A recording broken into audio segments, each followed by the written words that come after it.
Friends, അപ്പോൾ നമുക്കിന്ന് ഒരു ജേണൽ ചെയ്താലോ? അപ്പോൾ ഇന്ന് പ്രത്യേകിച്ച് അങ്ങനെ ഒരു കളറൊന്നും ഞാൻ സെലക്ട് ചെയ്തിട്ടില്ലായിരുന്നു കേട്ടോ. പക്ഷെ ചെയ്തു വന്നപ്പോഴത്തേക്ക് അത് ഗ്രീൻ ആയിട്ടുണ്ടായിരുന്നു. കൊള്ളാമല്ലേ അത്?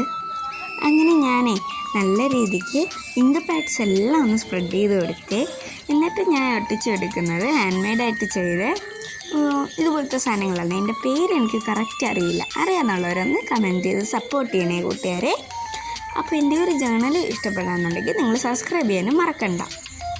അങ്ങനെ നമ്മൾ പാറ്റേൺ പേപ്പേഴ്സ് ഒട്ടിച്ചെടുക്കുന്നുണ്ട്. ഇതിൽ യൂസ് ചെയ്യുന്ന എല്ലാ സാധനങ്ങളും ഞാൻ ഹാൻഡ് മെയ്ഡായിട്ട് തന്നെ ചെയ്തെടുത്ത മെറ്റീരിയൽസാണ്. അങ്ങനെ നമ്മൾ ഒരു കുഞ്ഞ് സ്റ്റാമ്പും കൂടി ഒട്ടിച്ചെടുത്ത് പേപ്പറിൽ തന്നെ ഉണ്ടാക്കിയ സ്റ്റാമ്പാണ്. ഇനി നമ്മുടെ നെക്സ്റ്റ് സ്റ്റെപ്പ് എന്ന് പറയുന്നത് സ്റ്റിക്കേഴ്സാണ്. അടിപൊളി കവായ സ്റ്റിക്കേഴ്സ് ഓരോന്നായിട്ട് ഇങ്ങനെ ഞാൻ പീൽ ചെയ്തെടുത്തു കേട്ടോ. അങ്ങനെ നമുക്കെല്ലാം ഒന്ന് ഒട്ടിച്ചു കൊടുക്കാം നമ്മുടെ ഇതിലോട്ട്. എൻ്റെ ചാനൽ ആദ്യമായിട്ടാണ് നിങ്ങൾ കാണുന്നതെന്നുണ്ടെങ്കിൽ എൻ്റെ ചാനൽ ഒന്ന് സബ്സ്ക്രൈബ് ചെയ്യാൻ മറക്കല്ലേ. ഇതുപോലത്തെ ഒരുപാട് ജേർണലിംഗ് വീഡിയോസ് പിന്നാലെ വരുന്നുണ്ട് കേട്ടോ.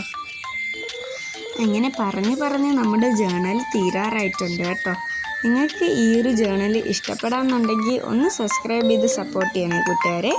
അപ്പോൾ bye, thanks for watching my video. സബ്സ്ക്രൈബും ലൈക്കും കമൻറ്റും മറക്കണ്ട. ബൈ.